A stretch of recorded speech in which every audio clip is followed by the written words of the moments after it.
He tasks me. He tasks me, and I shall have him. I'll chase him round the moons of Nibia and round the Antares maelstrom and round perdition's flames before I give him up.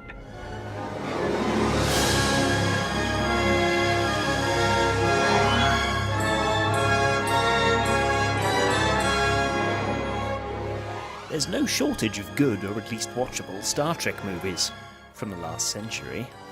But Star Trek II: The Wrath of Khan nukes all the others from standard orbit.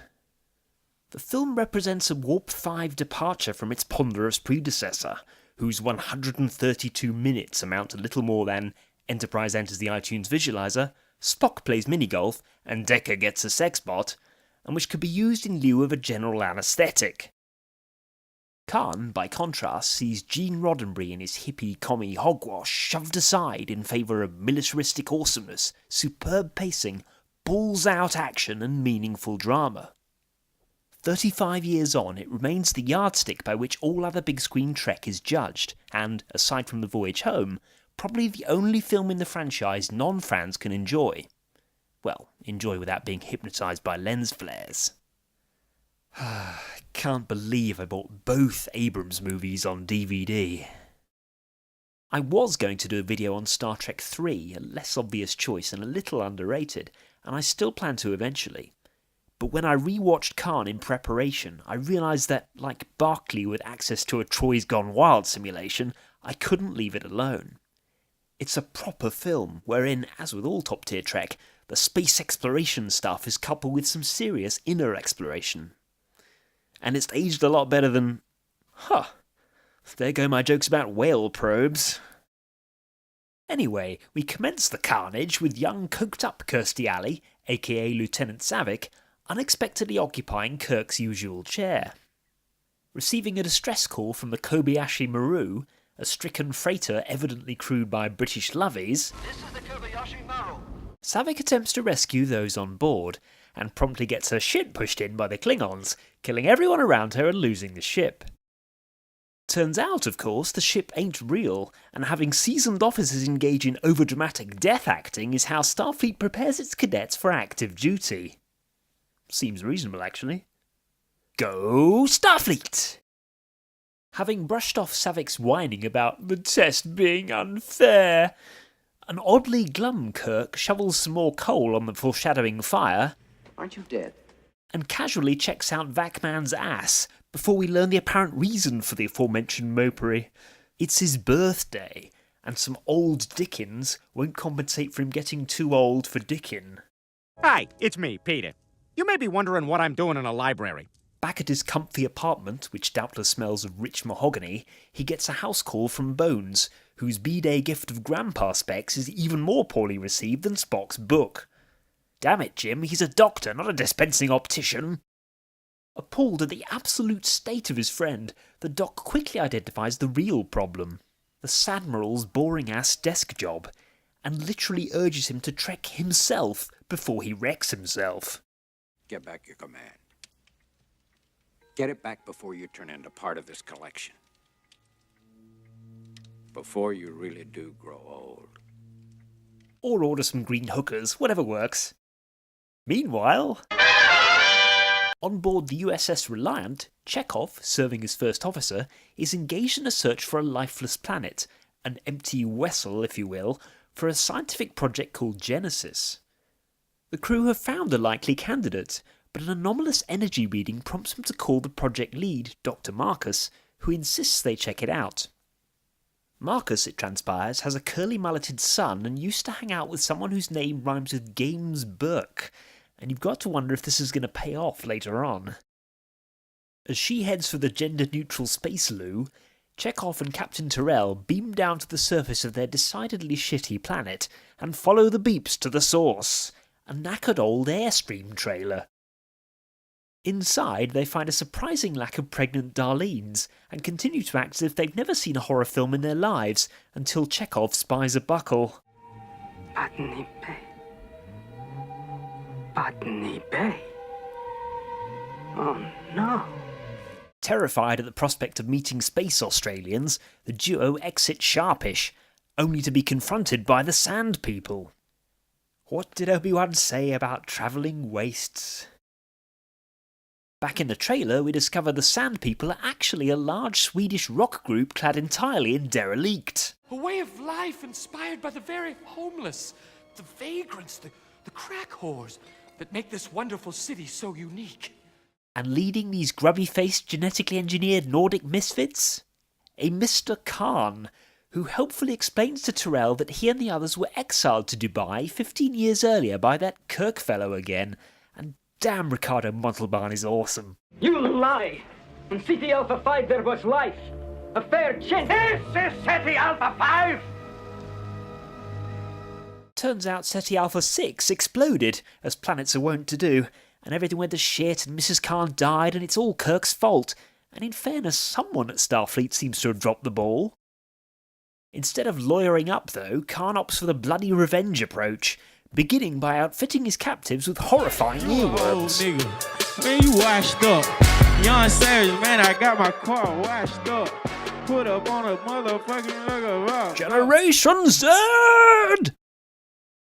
Several worlds away from these oral shenanigans, an oblivious Kirk, along with Bones, Uhura and Sulu, commences an inspection of the Enterprise, now crewed by Spock's trainees. Scotty's there too, having recovered from a recent mystery illness. I had a wee bout, sir, but Dr. McCoy pulled me through. Wee bout of what? Surely that was. Syphilis, right? It was syphilis. In the engine room, Kirk confirms that Vakman truly is Starfleet's unsung hero, and needlessly harasses Scotty's nephew, before realising the only thing worth inspecting is up on the bridge. Oh my. Would you like a tranquilizer? Well, who needs drugs when you have stunning miniatures and James fucking Horner?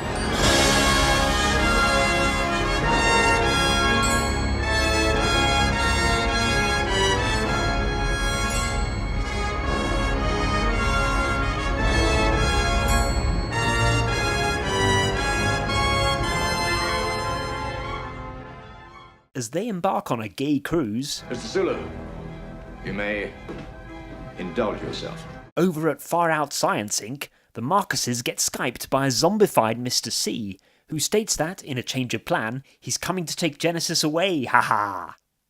Naturally, this prospective military power grab doesn't go down well with the peacenik crowd. Who in the hell do they think they are? And Marcus Jr. demands to know who gave the order. The order comes from Admiral James T. Kirk. Knew it. Of course, Chekhov is acting under the influence of Khan, and the Reliant has now become Derelict! You realize, sir, they will attempt to contact Admiral Kirk and confirm the order.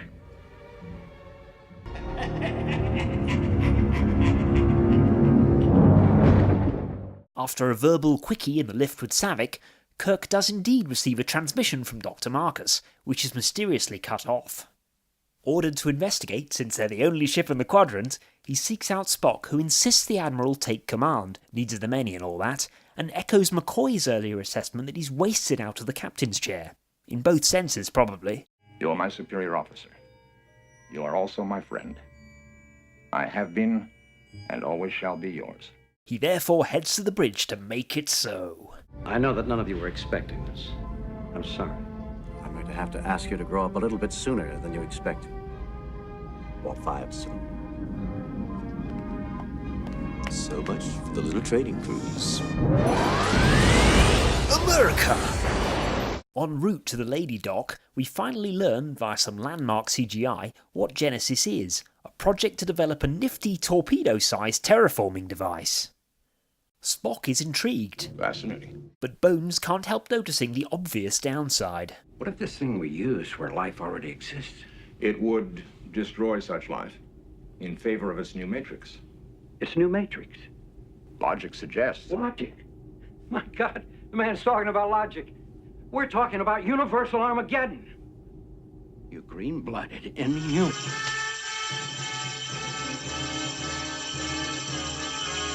Before they can break out the Leopards, though, Savick interrupts with news of a vessel on approach.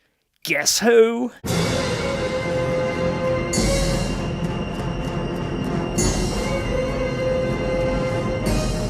Slow to 1/2 impulse power. Let's be friends. Slowing to 1/2 impulse power.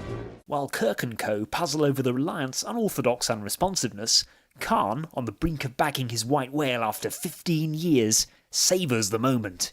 Boy, does he savour it. Ah, Kirk, my old friend. Do you know the Klingon proverb that tells us revenge is a dish that is best served cold? It is very cold in space. Kirk orders a yellow alert, but with no idea that Khan is so hot right now, keeps his shields down. Their shields are going up. Lock phasers on target. Locking phasers on target. They're locking phasers. Ray shields. Fire!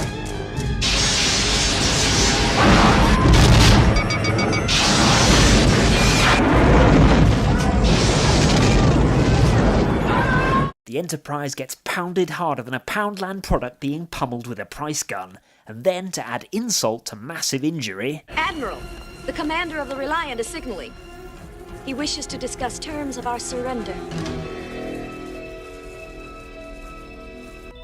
On screen, sir. Morning!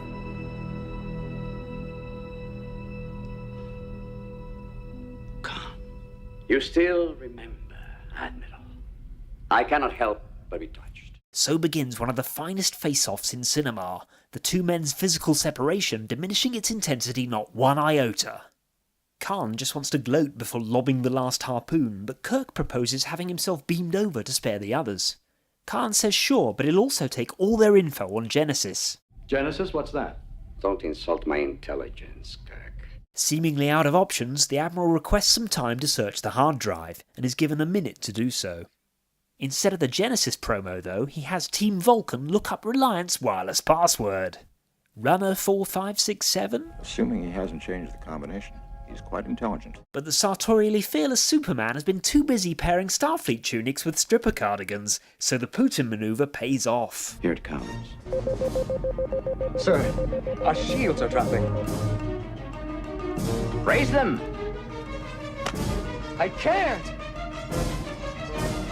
Where's the override? The override! Fire! Fire! With his photon watts it smashed up big time, and now undeniably wrathful Khan is forced to withdraw, leaving our heroes to examine the butcher's bill. Scotty's nephew, man! He just proposed to his girlfriend and felt he could take on the whole Empire himself! After Bones demonstrates he's a doctor, not a doomed junior redshirt reviver, the Enterprise limps the rest of the way to accidental WMDs are us. Uhura's hails are met with silence, so Kirk decides to go check the place out, with Bones volunteering to join him. And naturally Savick also wants in on the James Tea Party. General Order 15. No flag officer shall beam into a hazardous area without armed escort. Yes, but RIMA Directive 271 states just as clearly, no chance you metal bastard. There's no such regulation. Thus formed, the trio find the space lab in a state that's decidedly irregular. It's called Regular One, you see, and oh, please yourselves. Like Chekhov and Terrell earlier, they appear to have stumbled into another movie from the summer of '82, but this is Star Trek, not Star Trek Discovery, and the universe has dealt them a slightly less gory hand. Could I get some baby wipes over here? Kirk and Bones collect scientist corpses until Savick traces some faint life signs to a giant box. Inside are the aforementioned Reliant boys, who relate what happened. He tortured those people, but none of them would tell him anything. He went wild. He slit their throats. He wanted to tear the place apart, but he was late. He had to get back to Reliant in time to blow you to bits. And he seemed such a nice chap. With the Marcuses and Genesis still unaccounted for, they head for the transporter room, where, to Savick's confusion, the last entered coordinates are deep within the planetoid below. Kirk has a ponder, then contacts Spock, and the pair conduct a rather stilted convo, with Khan and his number 2 Joachim listening in. Spock reports that the Enterprise will take longer to straighten out than my lower teeth. British dentistry! And Kirk says that, barring any further orders within the next hour, he should retreat to the nearest starbase. Then it's time to boldly go wherever the last guys went. Suppose they went nowhere. Then this will be your big chance to get away from it all. Nice. They fetch up in some kind of subway, where they instantly spot Genesis and... okay, it's the New York subway. Kirk gets acquainted with Marcus Jr., or David, and reacquainted with his mum, but no sooner has the latter pacified the former than Tyrell and Chekhov pull a heel turn. They're still under Khan's control!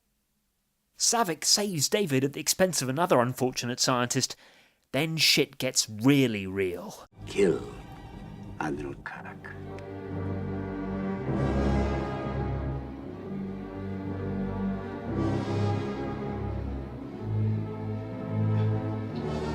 But there are limits to Khan's brainwashing, and rather than murder the Federation's greatest hero, Tyrell turns his phaser on himself like an absolute boss, while Chekhov endures so much pain he passes out.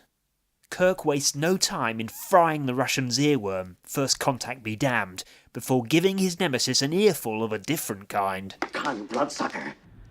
You're gonna have to do your own dirty work now, do you hear me? Do you? Khan soon recovers from his disappointment though, and after nabbing Genesis, calmly rebuffs Kirk's attempt to make him come down there and settle things mano a mano. I shall leave you as you left me, as you left her, marooned for all eternity in the center of a dead planet. Buried alive, buried alive. So Savick attempts to contact the Enterprise and... what? Did I miss something? There you go.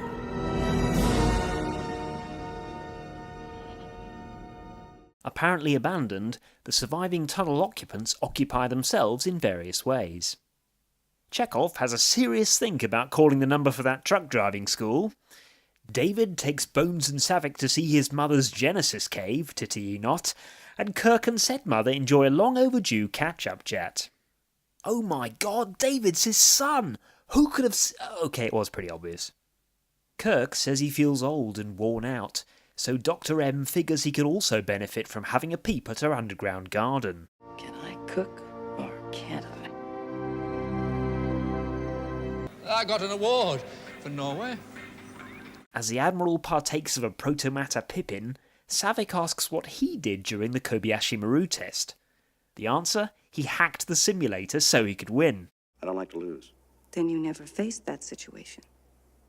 Faced death. I don't believe in the no-win scenario. Kirk to Spock. It's 2 hours. Are you ready? Right on schedule, Admiral. Just give us your coordinates and we'll beam you aboard. His earlier convo with Spock was in code. The Enterprise is in much better shape than old Pointy let on, and now they're ready to re-engage. Admiral on the bridge. Battle stations. Tactical. Uh-oh. She can still outrun us and outgun us. But there is the Mutara Nebula at 153 Mark IV. There she is. There she is.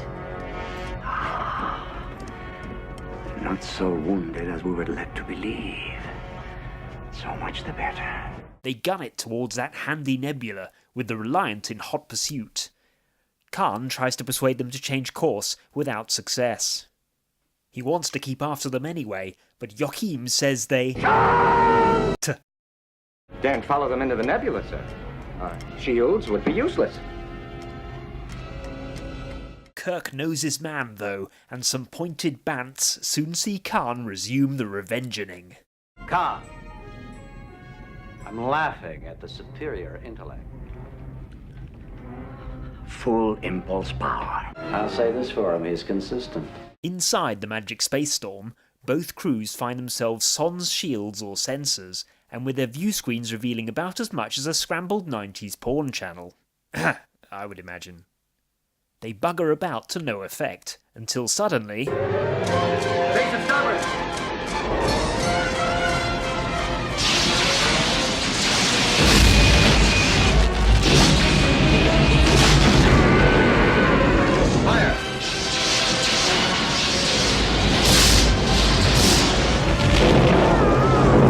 both ships take a heavy beating, with Scotty having to switch off the mains and Khan losing most of the band. I shall avenge you. On the Enterprise bridge, Chekhov checks in, and Kirk and Spock attempt to second-guess Khan's next move. He's intelligent, but not experienced. His pattern indicates two-dimensional thinking.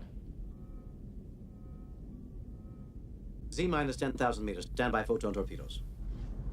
Khan doesn't understand the Z-axis? Now I'm laughing at the superior intellect. And so, thanks to the wannabe Hollywood actress manoeuvre, the hairspray-happy hoodlum finally gets his comeuppance. Fire!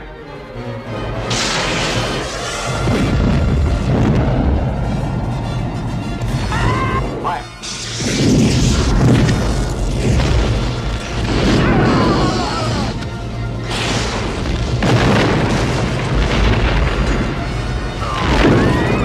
Except Khan doesn't know when to quit, and still has one card left to play. To the last, I will grapple with thee.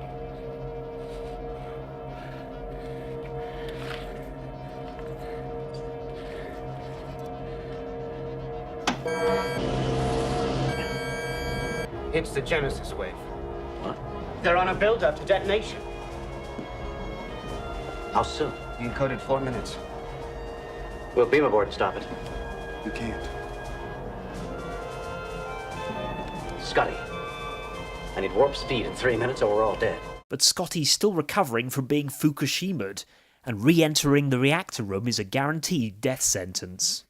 Checkmate. Or it would be, were it not for a certain green-blooded badass, for whom logic is a source of strength more powerful than any warp core. You're not going in there. Perhaps you're right. What is Mr. Scott's condition? Well, I don't think that he... I'm sorry, Doctor. I have no time to discuss this logically. Remember. While Bones and Scotty plead with him to stop, and the others, unaware of what's happening, count down the seconds to their subatomic reorganization, Spock calmly gets hands-on with the dilithium or whatever. A dying Khan believes he's taking his whale down with him. No, you can't get away. From hell's heart, I stab at thee. For hate's sake, I spit my last breath at thee. But Spock's mechanical prowess says different things. Sir, the mains are back online. Bless you, Scotty. Go, Zulu!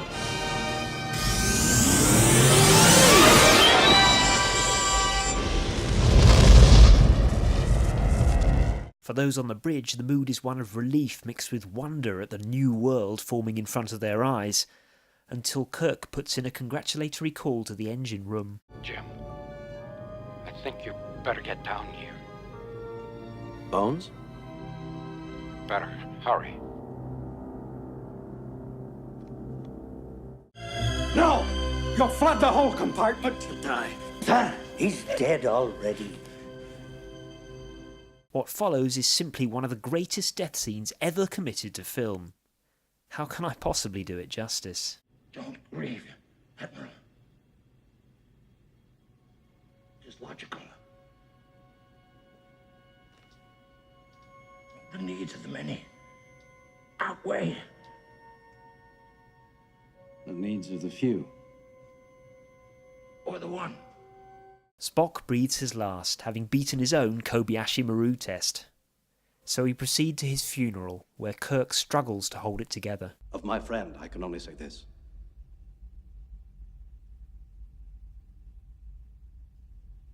Of all the souls I have encountered in my travels, his was the most human. And of the Shat's performance in this film, I can only say this. No matter how it was achieved, it's bloody brilliant. Diss the guy all you want, but, as with Ringo's drumming, I wouldn't change a single beat. Later, David pays a visit to his dad, and the resulting real talk helps Kirk come to terms with his devastating loss. It also marks the start of a real relationship between them. And also that I'm proud, very proud, to be your son. Finally, we return to the bridge, where those whom Spock left behind reflect on endings and new beginnings. It's a far, far better thing I do than I have ever done before. A far better resting place I go to than I've ever known. You okay, Jim? How do you feel?